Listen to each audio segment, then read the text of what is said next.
Hey everyone, welcome to arts study में Daisy. इसमें हमारी ज्योग्राफी की सीरीज़ चल रही है जिसमें हम क्लास 6 से लेकर 12th तक ज्योग्राफी एनसीईआरटी के चैप्टर्स को डिस्कस करते हैं। ये लेक्चर 1 में हम class 6 chapter number 1 the earth in the solar system को स्टार्ट करे थे। आज लेक्चर 2 में हम इसी को कंटिन्यू करेंगे। The solar system. The sun, 8 planets, satellite and some other celestial bodies known as asteroids and meteorites form the solar system. We often call it a solar family with the sun as its head. तो sun हो गया 8 planet, satellite जैसे कि moon and और भी other celestial bodies like asteroids और मेटेओराइट्स, ये सब इकट्ठा होकर क्या बनाते हैं, हमारे सोलर सिस्टम को फॉर्म करते हैं, बनाते हैं। We often call it a solar family with the sun as its head. हम सोलर सिस्टम को सोलर फैमिली भी कह सकते हैं जिसमें सन उसका हेड है। The sun. The sun is in the center of solar system. It is huge and made up of extremely hot gases. ये जो हमारा सन है ये सोलर सिस्टम के सेंटर में एग्जिस्ट होता है और ये बहुत ही ज़्यादा एक्सट्रीमली हॉट गैसेस और गैसेस से मिलके बना होता है और ये बहुत ही ह्यूज है। It is huge and made up of extremely hot gases. It provides the pulling force that binds the solar system.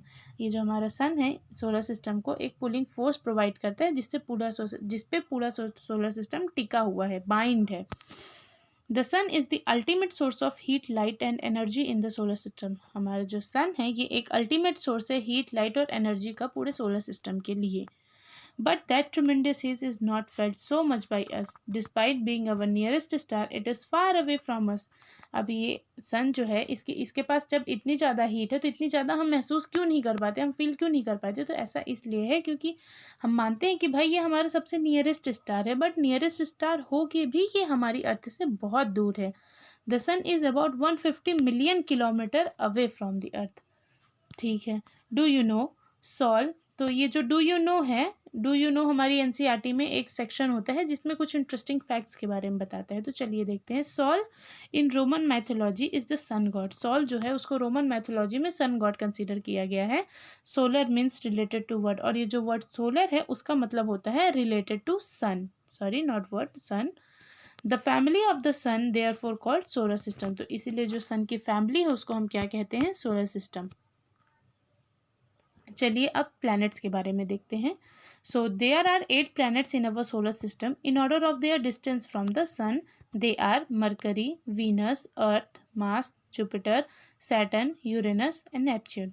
तो टोटल हमारे सोलर सिस्टम में कुल 8 प्लैनेट्स हैं और वो मतलब उनका एक सीक्वेंस दिया गया है कि डिस्टेंस फ्रॉम द सन, वो कैसे कैसे कितना दूर है सन से, उस हिसाब से उनका सीक्वेंस कुछ इस तरह है कि mercury, Venus, Earth, Mars, Jupiter, Saturn, Uranus और नेपच्यून। और हमारी एनसीईआरटी में इनको याद करने के लिए एक इजी वे दिया गया है, that is my very efficient mother just served us nuts. तो इसमें जो इनके कैपिटल लेटर्स हैं, मतलब स्टार्टिंग वर्ड्स के स्टार्टिंग लेटर्स हैं, जैसे कि MVEMJSUN, तो ये क्या है, हमारे प्लैनेट्स के नेम के सीक्वेंस के अकॉर्डिंग मतलब दिए गए हैं कि भाई अगर आपको सीक्वेंस याद करना है हमारे प्लैनेट्स का सोलर सिस्टम का तो वो आप इस तरह से याद कर सकते हैं। All 8 planets of the solar system move around the sun in fixed elongated path called orbits। ये जितने भी 8 planet हैं सोलर सिस्टम में moved around the sun in fixed elongated path called orbit. से जितने भी 8 प्लैनेट हैं सोलर सिस्टम में ये सन के एक फिक्स्ड ऑर्बिट में इलोंगेटेड पाथ में रोटेट करते हैं, जिनको हम क्या कहे हैं, ऑर्बिट कहते हैं। Mercury is the nearest planet to the sun. It takes about 88 days to complete 1 round along orbit. ये जो मरकरी है ये हमारा नियरेस्ट प्लैनेट है सन के, और मरकरी 88 डेज का टाइम पीरियड लेता है पूरा एक ऑर्बिट कंप्लीट करने को सन के पूरे around. Venus is considered as Earth's twin because its shape and size are very much similar to that of Earth। Venus जो है उसको हम अर्थ के ट्विन भी कहते हैं क्योंकि इसका जो शेप और साइज है ये हमारी अर्थ से कुछ ज़्यादा ही सिमिलर है, तो इसीलिए हम लोग वीनस को क्या कहते हैं, अर्थ का ट्विन कहते हैं। प्लूटो टिल रिसेंटली अगस्त 2006 से पहले तक प्लूटो को हम एज अ प्लैनेट कंसीडर करते थे, बट फिर उसके बाद एक मीटिंग हुई इंटरनेशनल एस्ट्रोनॉमिकल यूनियन की, जिसमें ये डिसीजन लिया गया कि Pluto like other celestial bodies जिसको कुछ ही दिन पहले डिस्कवर किया गया है रिसेंट पास्ट ईयर्स में, उसको अब हम प्लैनेट ना मान के बल्कि इसको ड्वार्फ प्लैनेट मानेंगे, क्योंकि ये मतलब प्लैनेट होने की जो कंडीशंस होंगी उनको फुलफिल ना करता होगा, इसलिए इसको इसको क्या कहा गया, इसको ड्वार्फ प्लैनेट कहा गया। ड्वार्फ मतलब होता है नकली। चलिए अब हम देखते हैं द अर्थ। अर्थ के बारे में। The earth is the third nearest planet to the sun. In size it is fifth largest planet. हमारी जो अर्थ है वो सन से थर्ड नियरेस्ट प्लानट है, और इन साइज में अगर देखा जाए तो अर्थ जो है वो फिफ्थ लार्जेस्ट प्लानट है। It is slightly flattened at the poles, that's why its shape is described as geoid. हमारी जो अर्थ है वो थोड़ा पोल्स में थोड़ी दबी हुई है, नॉर्थ और साउथ पोल में थोड़ी दबी हुई, जैसे कि इसका शेप हम ऑरेंज से कंपेयर कर सकते हैं। That's why its shape is described as geoid, इसीलिए इसके शेप को हम जियोइड शेप कहते हैं। जियोइड का मतलब होता है अर्थ लाइक शेप।